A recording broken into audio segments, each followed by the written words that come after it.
Hi everyone, and welcome to a new episode of Days Podcast along with a new video. I want to thank you guys so much for liking, subscribing, viewing, watching, listening, just always being there and truly just appreciating all the content that we've been making lately. I thank you so much thoroughly. I want to continue to make more. There will be a variety of different topics that we talk about. More on the free side, because I don't want to give off like, oh, the paywall is really where you want to be. Like, no, I want to make sure that we can have as much content on both ends as possible. So do not worry, I will definitely be putting out more Patreons and Spotify episodes too, that are exclusive. But as far as with free content, we are going to continue on talking about music. So what we're going to talk about today is Tamia's A Nu Day. We already talked about her self-titled debut. And there are a couple of things that I wanted to point out when it comes to her second album. And the only couple things I wanted to really say was the fact that it came out at a time where no one was prepared. It came out at a time where there was all these other artists, especially in pop, was emerging. So it just was like, okay, where's this person? Where's this person? So this album was definitely an album that people were like, okay, like similar to Maya's Fear of Flying. Like it was just like, okay, she's back, So let's get into it. A Nu Day is the second studio album by Canadian recording artist Tamia. It was released by Electrica Records on October 10, 2000, following her transition from Quest Records. A less ballad-driven collection of songs and more progressive approach than her debut effort, Tamia worked with a smaller number of songwriters and producers on the album, including Dallas Austin, Shep Crawford, Missy Elliott, Bink, along with Errol, Poppy, Makala, and Jazz Nixon, some of whom would become frequent collaborators on subsequent albums. As with Tamia, a cover version, DeBarge's 1983 single Love Me in a Special Way was also recorded for the album.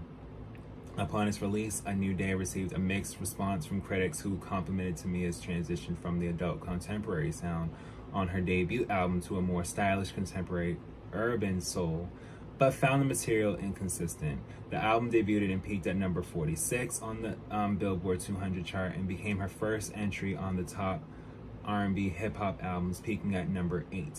A steady seller, it was eventually certified gold by the Recording Academy and remains her highest-selling album in the United States. Similarly, A Nu Day produced 3 of Tamia's commercially most successful singles, including her first U.S. Billboard Hot 100 Top 10 hit, Stranger in My House. A Nu Day was nominated in the R&B Soul Recording of the Year category at the 2001 Juno Awards.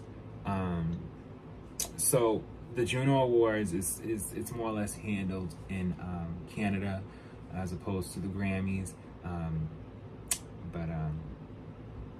Yeah, so the thing about this album, and it didn't receive as much praise as her previous one, and I think it was just because they were trying to understand the direction of where she was going.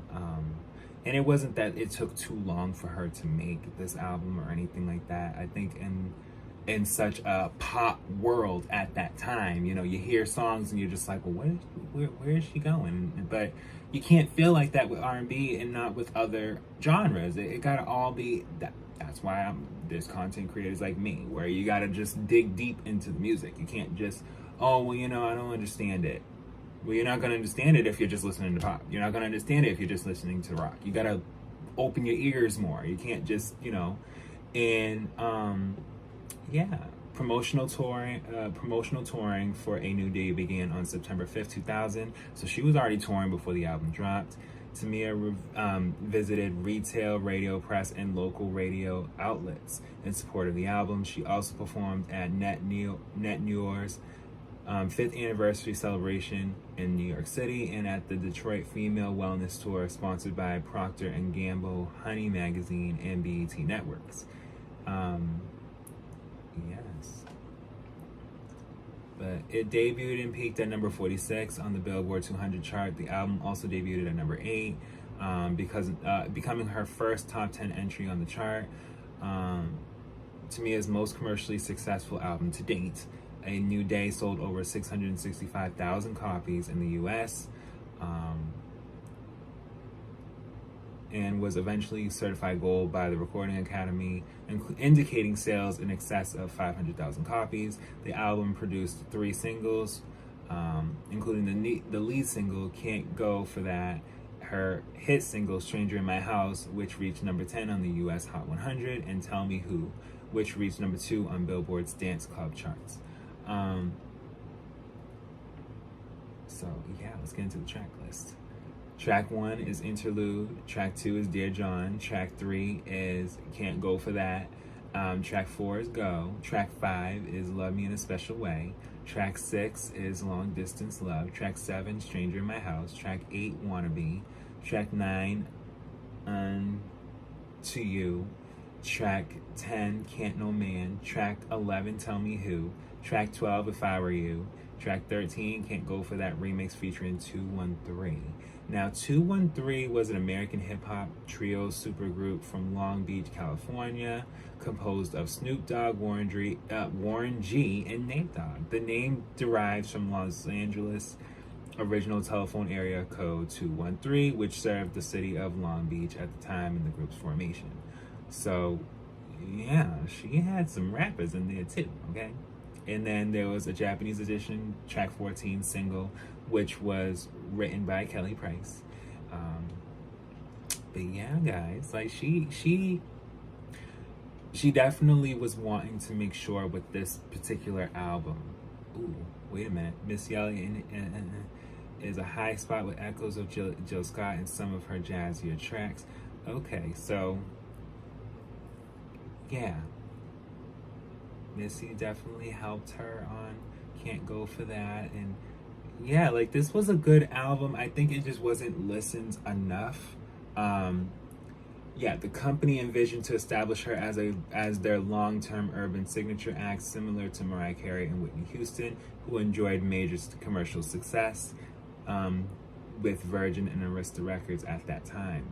So they wanted to make sure, like, when she was coming out, that she could just blow up, similar to them.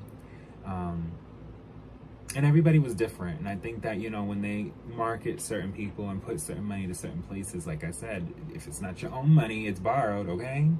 So it's always good after a while to kind of do things independently so you know where everything's going. You ain't got to worry about, well, yeah, you know, well, this money went to the music video. And it's like, all right, well, you know, we could have dipped a little bit of that money to go over here for the publishing. And it's like, you know, there's certain things. But she did good on this album, and stream it, you know. There's nowadays you can stream albums and really appreciate them. So I'm always going to advocate for albums that don't always get listened to, or, you know, didn't get, you know, purchased enough at a peak time because other albums were coming out, to kind of go back and look at them, because why not? They're there. But yes, guys, that's the end of our episode. I truly appreciate you guys listening and watching, and I will definitely be back with more.